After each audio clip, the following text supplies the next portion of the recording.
और आपकी कंस्टिट्यूएंसी में ये जो लोग घूम रहे हैं, अभी मैं देख रहा था कि जब आपने बात की संविधान की तो सबसे ज्यादा लोगों ने तालियां बजाई। क्या ये जो चुनाव है ये संविधान को बचाने का चुनाव है आपके मुताबिक? देखिए, लल्लू सिंह चौहान, लल्लू सिंह जो इनके सांसद हैं फैजाबाद अयोध्या सीट से जी, उस श्रीमान जी ने खुलेआम ये बात कही है कि भाई हम ये कर दिए, ये कर दिए, ये कर दिए, लेकिन अगर 2/3 बहुमत मिल जाए हमें, इसीलिए हम 400 सीट की बात कर रहे हैं कि एक बार अगर हमें 2/3 सीट मिल जाए तो हम देश के संविधान को बदल देंगे। साफ बात। अब उनके पहले 2-2, 3-3 और बयान इस तरह के आ गए। दिल्ली में संविधान की कॉपी जला दी जा रही है पार्लियामेंट के पास, कोई एक्शन नहीं है। लेकिन प्रधानमंत्री जी जो बार बार बोलते हैं कि ये मिथ्या प्रचार फैलाया जा रहा है, कितना घुमा के बोलते हैं, झूठ कहते हैं क्या? उन्होंने कल कहा कि इंडिया गठबंधन 4-5-6 दिन में बयान जो बदले, इंडिया गठबंधन अगर सरकार में आएगा तो वो 2 मकान वालों का 1 मकान ले लेगा। इंडिया गठबंधन सरकार में आएगा तो मंगल सूत्र भी खतरे में पड़ जाएगा। इंडिया गठबंधन सरकार में आएगा तो 2 भैंस जिसकी है उसकी 1 भैंस भी ले लेगा। कहाँ ये सब बातें? उन्होंने तो हद कर दिया, ये कह दिया कि इंडिया गठबंधन वाले आएंगे तो एससी, एसटी और ओबीसी के कोटे के आरक्षण को निकाल के और वो माइनॉरिटी वालों को दे देंगे। आपका और आपके परिवार का तो देखिए यहाँ से इतना पुराना रिश्ता है।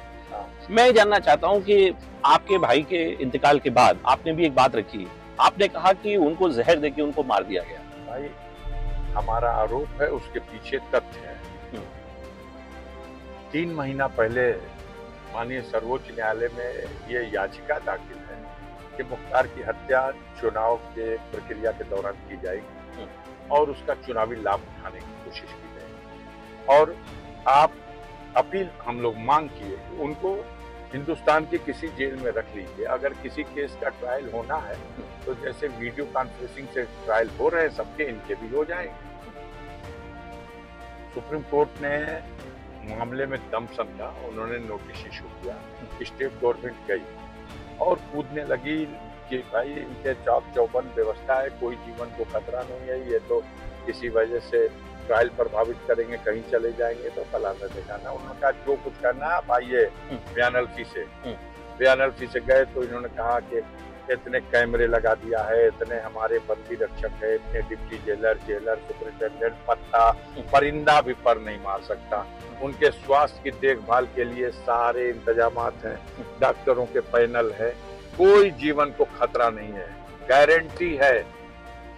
आप इनकी याचिका खारिज कीजिए, वो जैसे है फिट।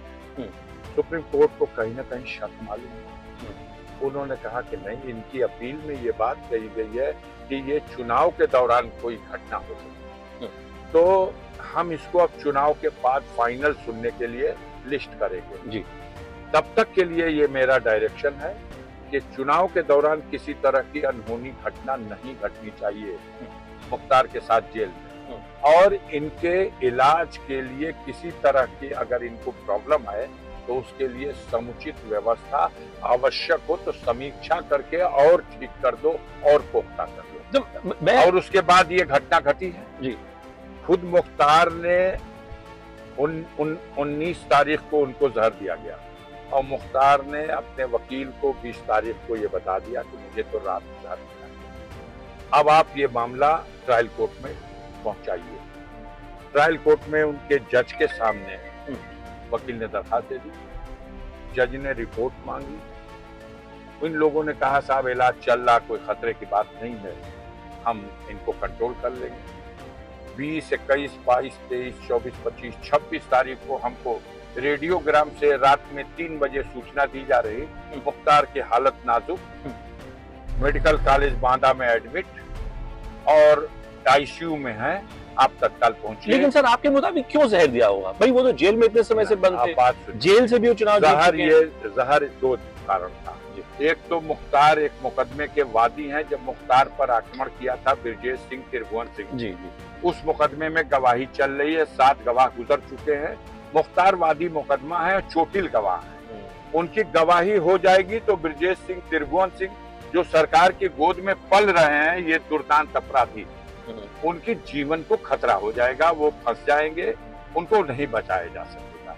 उससे पहले कि वो कोर्ट में गवाही करें, उनकी हत्या होनी चाहिए। तो क्या अगर मैं कहूं कम से कम गाजीपुर में और आसपास के इलाकों में क्या मुख्तार अंसारी जी की जो मृत्यु हुई, क्या वही सबसे बड़ा मुद्दा है? क्योंकि मुद्दा क्या है यहाँ पर? मुद्दा सरकार ये बनाई है, सरकार की एक कुकर्म सरकार का है, और सरकार ने अपने इस कुकर्म के लिए इसका चाहती है कि जनता उसको पुरस्कार दे।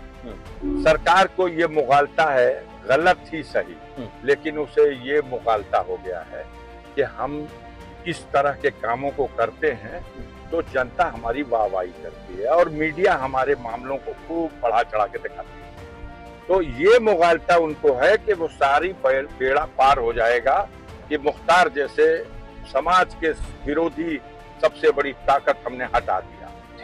तो अगर आम जनता वोट देगी, आम जनता अगर इसको कोई पुरस्कार देने की बात समझती है तो जरूर योगी और मोदी को दोनों को पुरस्कार मिलेगा।